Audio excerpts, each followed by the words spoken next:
Fala galera, professor Juliano aí com vocês, continuando aquele nosso assunto maravilhoso, aquele assunto bacana que a gente tem de primeiro reinado.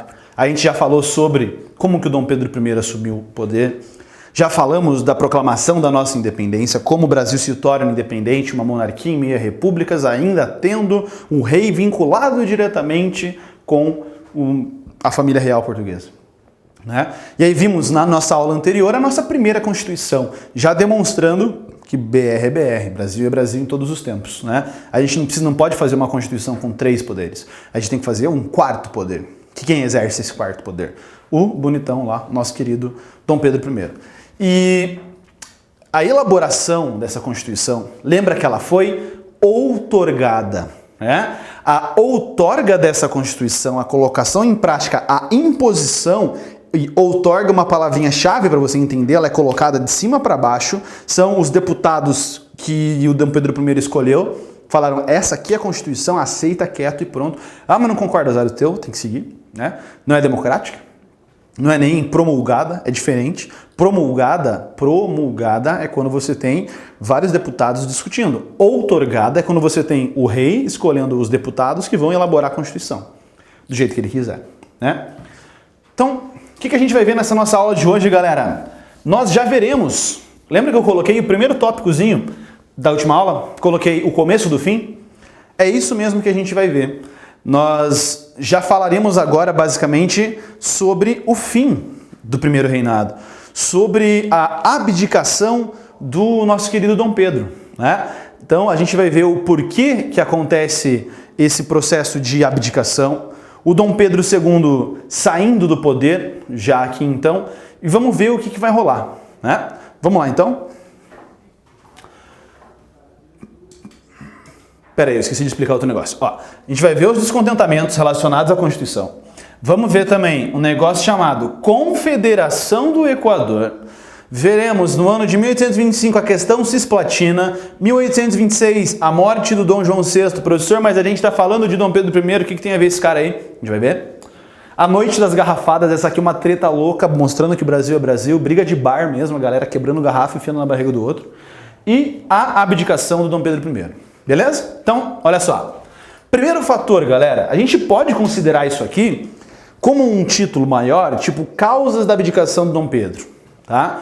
Ou você pode ver apenas como a política interna, características internas do primeiro reinado.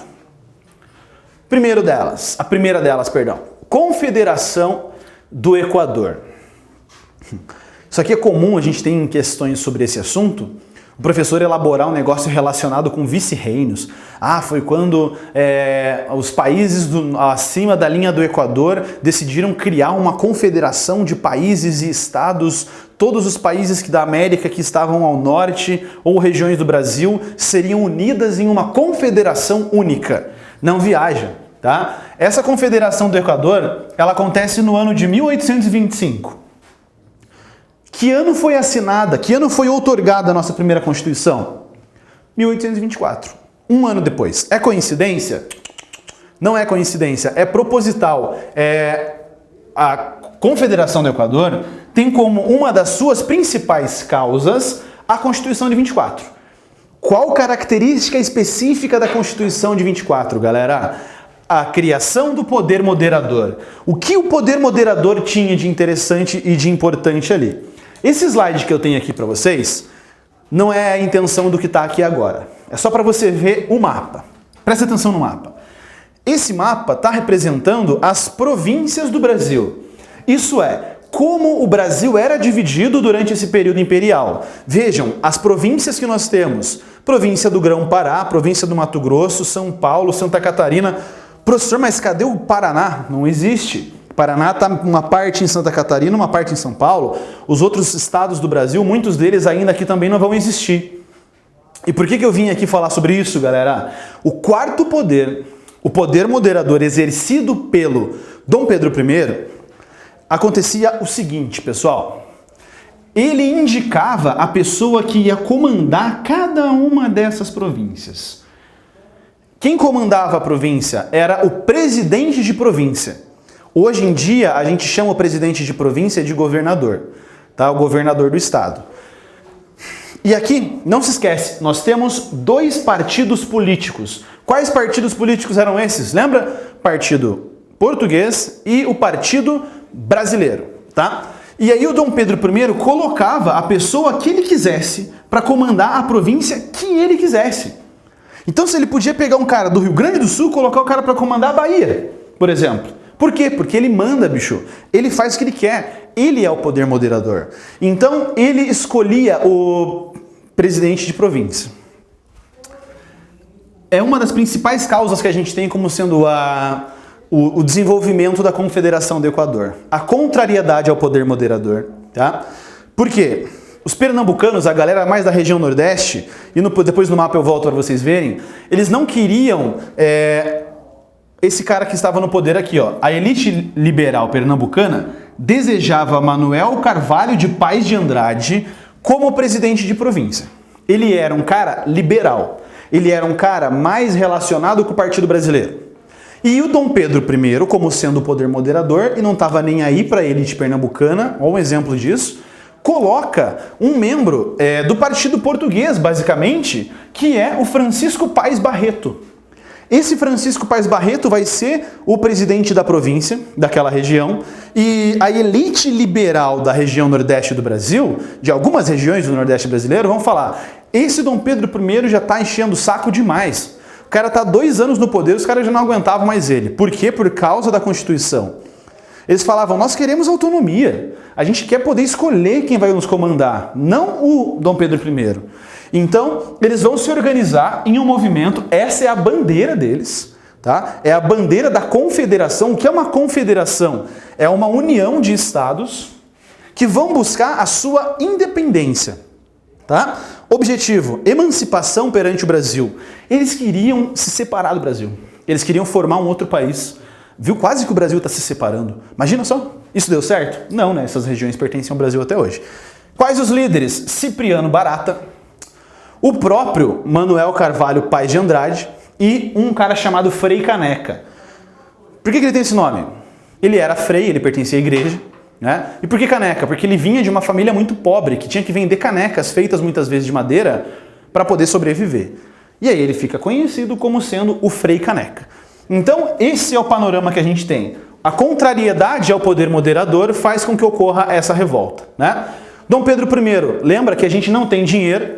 O Dom Pedro I contrata mercenários ingleses e franceses de novo, né, para combater a Confederação do Equador. O que seria a Confederação do Equador? Esses estados que estão em rosa aqui, ó, iriam se separar do Brasil, né? Deu certo, galera? Não. Essa Confederação do Equador, essa revolta, ela tem o seu fim, né? Ela é reprimida violentamente pelo governo, né? E os líderes dessa revolta aqui, eles serão condenados à morte, e aí surge um problema. Qual que é o problema? Essa aqui é uma imagem do Frei Caneca. Ninguém quer matar padre, né? Ninguém queria ser o responsável por enforcar o padre. Os líderes da revolta seriam condenados à morte.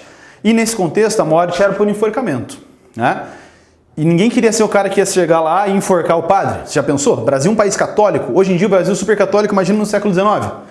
E aí surge um dilema relacionado ao Frei Caneca, que como que eles resolveram o problema? Bom, não vamos ter um carrasco. Coloca ele no meio, vamos rodear ele de soldados, todo mundo atira ao mesmo tempo. Todo mundo atirando ao mesmo tempo, ninguém sabe quem foi o responsável pelo tiro que matou realmente o padre. Só que você fala, professor, mas qual o problema? É você dando o tiro. Você fala, pô, eu matei o cara, eu matei um padre, você vai conseguir dormir bem com isso? Não. Então todo mundo atirando ao mesmo tempo, meio que você se exime da culpa, tá? Meio que você tira a sua culpa. Qual o problema que a gente teve aqui também? Empréstimos da Inglaterra. Então, o primeiro fator que a gente tem, Confederação do Equador querendo se separar do Brasil. Segundo motivo, galerinha, que a gente vai ter aqui, questão cisplatina. Vem comigo rapidão aqui, ó. Esse é o mapa do sul do Brasil, né? Com mais um negócio, que é o Uruguai. Naquela época, o Uruguai era chamado de cisplatina e pertencia ao Brasil. Já pensou? Já pensou a seleção brasileira com o Uruguai? Já pensou Luizito Soares jogando no ataque do Brasil? Olha, isso é da hora, né? Então, a gente tem aqui o Uruguai pertencendo ao Brasil. Essa região do Uruguai sempre foi motivo de briga, desde o período inicial da colonização, entre portugueses e espanhóis. Qual é o motivo aqui, galera? Portugueses e espanhóis sempre disputaram essa chamada Banda Oriental, que fazia parte do território brasileiro, tá? Os cisplatinos, que são essas pessoas dessa região, queriam se separar do Brasil. E aí o Brasil vai entrar em uma guerra lá nessa região da chamada Cisplatina, tá? Os argentinos percebem a situação e pensam o seguinte: eu posso trazer esse país para mim. Os argentinos queriam anexar para eles a região da província Cisplatina. E aí a gente vai ter uma guerra entre Brasil e Argentina pela disputa do território do Uruguai. Quem vence isso aqui? Ninguém. Na verdade, o Brasil perde essa guerra aqui. E o Uruguai vai pertencer à Argentina? Não. O Uruguai conquista a sua independência após esse processo. Então, uma guerra entre Brasil e Argentina pela posse do Uruguai, que acaba se tornando independente. Qual o problema? O Brasil perdeu aqui. E uma guerra, galera, ela despende muito dinheiro. Você precisa de dinheiro para manter soldados. Você precisa de alimento, né? E o Brasil gastou muito dinheiro. Muito dinheiro mesmo nessa guerra aqui. Gastou tanto dinheiro que olha o que vai rolar. O Brasil gasta tanto dinheiro que a gente vai conseguir falir o Banco do Brasil. O Banco do Brasil abre falência por causa dos gastos que o Brasil teve nesse conflito. Então, e o pior de tudo, a gente gastou dinheiro pra caramba, morre um monte de soldado, e o Brasil perde. Como que você acha que fica a moral do Dom Pedro I? Você acha que o povo brasileiro curtia o Dom Pedro? É lógico que não, né? O Brasil, então, para poder manter essa guerra, vai emprestar dinheiro da Inglaterra de novo, galera. E aí, nós temos inúmeras críticas sendo feitas ao Dom Pedro I, além do cara ter conseguido falir o Banco do Brasil. Esse cara é um gênio, né, bicho? E aí, para fechar com chave de ouro, a gente tem um evento, que acredito que no livro de vocês não tem, chamado A Noite das Garrafadas. E a gente tá aqui para isso. O Dom Pedro estava com a moral lá embaixo, bicho. Ninguém aguentava mais o Dom Pedro, ele sabia que ele estava dando tiro no pé, sabia que ele estava fazendo coisa errada, sabia que o seu fim estava próximo, e ele decide fazer o seguinte: ele começou a sofrer muitas críticas, os jornais começaram a criticar o Dom Pedro I, tá? E o Dom Pedro I tinha um grande crítico dele, que era um cara chamado Líbero Badaró. Esse jornalista descia o sarrafo no Dom Pedro I, falava mal pra caramba do cara toda hora no jornal. E esse cara, o Líbero Badaró, que era o principal crítico do imperador, o que acontece com ele? O cara foi assassinado. Então você tem o Líbero Badaró, principal crítico do Dom Pedro I, sendo assassinado. Quem que vocês acham que vai ficar com a culpa do assassinato? O Dom Pedro I. Então o pessoal começou a falar: o Dom Pedro I mandou matar o Líbero Badaró. Que tipo de rei que é esse que nós temos? Que tipo de imperador que manda matar um jornalista? O Dom Pedro I viu que o negócio estava ficando feio para ele. Ele falou: cara, eu tenho que vazar daqui do Rio de Janeiro.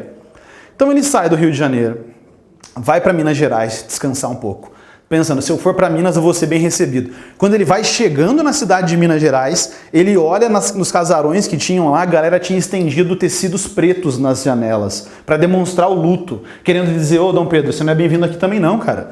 Sai daqui, você não é bem-vindo aqui em Minas Gerais. Achando que ia ficar de boa, né?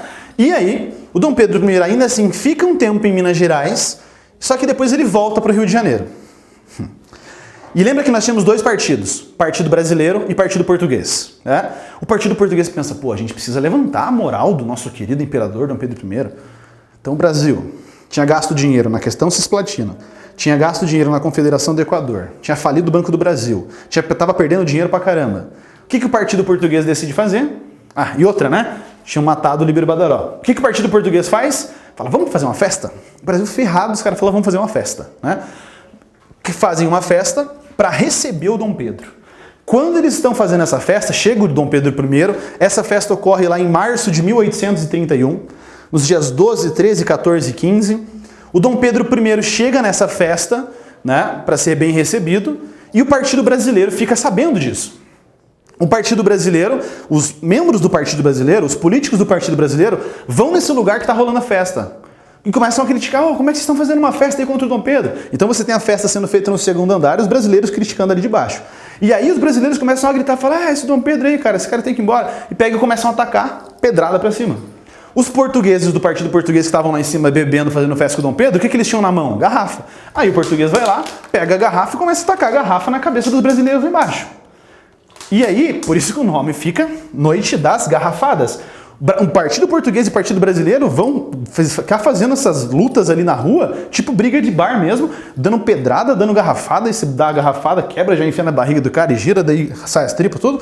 Então, você tem uma treta louca entre portugueses e brasileiros, uma briga de rua rolando. E esse evento é um dos eventos centrais que a gente tem para a abdicação do Dom Pedro I, tá? Chega então dia 7 de abril de 1831, cansei. Graças à Confederação do Equador, à Guerra Cisplatina, a moral do Dom Pedro tá horrível, matam o Líbero Badaró, o Brasil gastou dinheiro pra caramba, faliu o Banco do Brasil.